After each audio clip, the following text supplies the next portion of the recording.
நீங்கள் ஏதாவது chilli chicken ஏதாவது வாங்கினீங்கன்னா இந்த மாதிரி கிரேவி மீந்துச்சுன்னா அதில் வந்து முட்டையை உடச்சி ஊற்றி இந்த மாதிரி முட்டையை உடச்சி ஊற்றிட்டு அந்த கிரேவியை தூக்கி இதில் போட்டுட்டு மிக்ஸ் பண்ணி நல்லா பீட் பண்ணணும். இந்த மாதிரி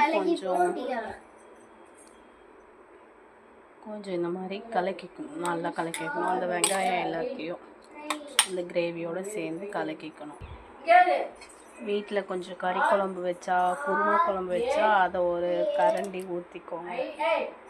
ஊற்றிட்டு இதையும் வந்து நல்லா பீட் பண்ணிவிடுங்க. மிக்ஸ் பண்ணி விட்டுட்டு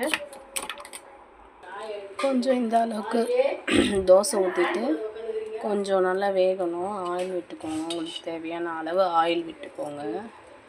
விட்டுட்டு மேலே வந்து நம்ம இந்த மாதிரி கலக்கி வச்சுருக்கிறது வந்து மேலே ஊற்றணும்.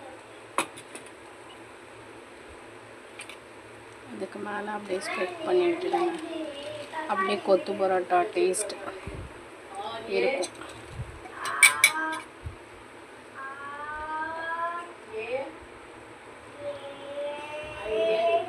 ஸ்லோவில் வச்சுடுங்க.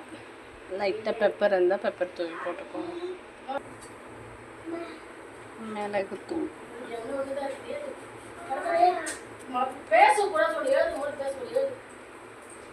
திருப்பி ஒரு 1 மினிட் திருப்பி போட்டு எடுத்திங்கன்னா செம்ம டேஸ்ட்டாக இருக்கும்.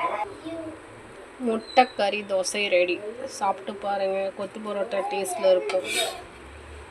அடித்து கட் பண்ணி சாப்பிட்றதா இருந்தாலும் சாப்பிட்லாம்.